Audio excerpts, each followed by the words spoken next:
Cześć, dzisiaj jesteśmy w kolejnym pałacu. Jak widać, jest bardzo zrujnowany, a miał szansę, bo swego czasu kupił go inwestor z Niemiec i nawet dość dużo tutaj podobno zaczął robić, ale no niestety pokłócił się z biurem projektowym z najbliższego dużego miasta, które miało wykonywać dla niego pracę.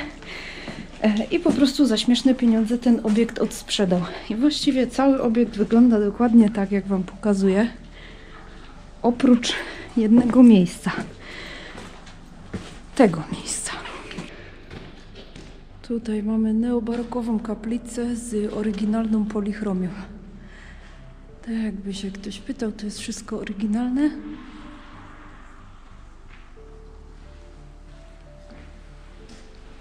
Próbuję właśnie sobie zobaczyć, co tutaj przedstawiają te sceny religijne. A jeszcze z dołu to może lepiej będzie widać. Tu już wiem, że to jest... Sewa, jak to się nazywało? Żegnoczek? Żegnoczka? Żegnoczek.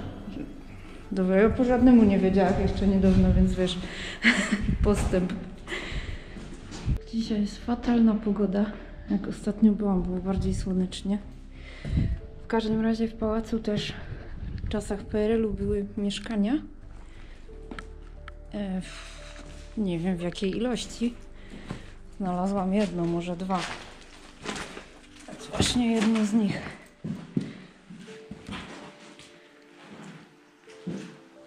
To musiało się w biuro projektowe zamienić.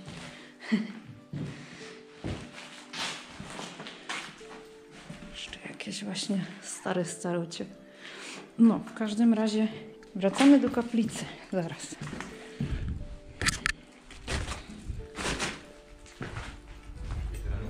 Co? Ja, można tędy przejść, no. Taki schowek. Wow. Jakieś stare ciuchy, no w nocy to by było masakra dla mnie. Żywiec. Górnośląskie. Co? Nie pamiętam takiego piwa. A mam swoje lata. Okej.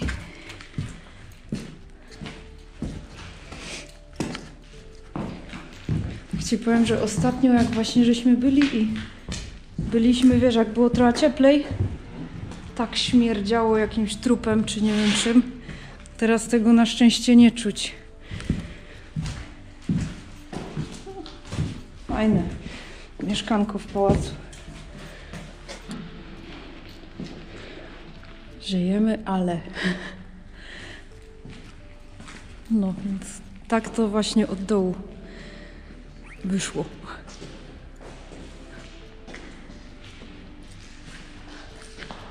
I tam staliśmy przed chwilą. Mamy symbole religijne. Alfa i omega, co nawiązuje do cytatu z Biblii. Ja jest alfą i omegą. Tablicę z 10 przykazaniami i symbol oko Boga.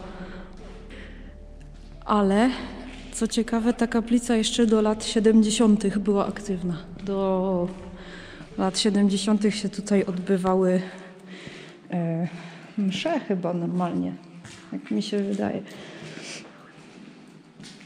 Coś pięknego.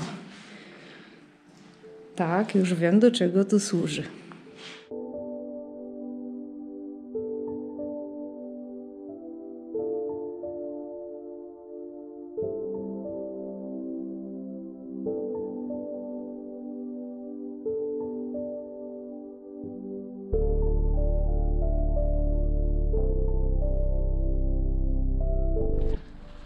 Tak więc to by było na tyle. Jak widać, pałac jest taki mocno zdewastowany, ale na szczęście taką piękną kaplicę się udało uchować.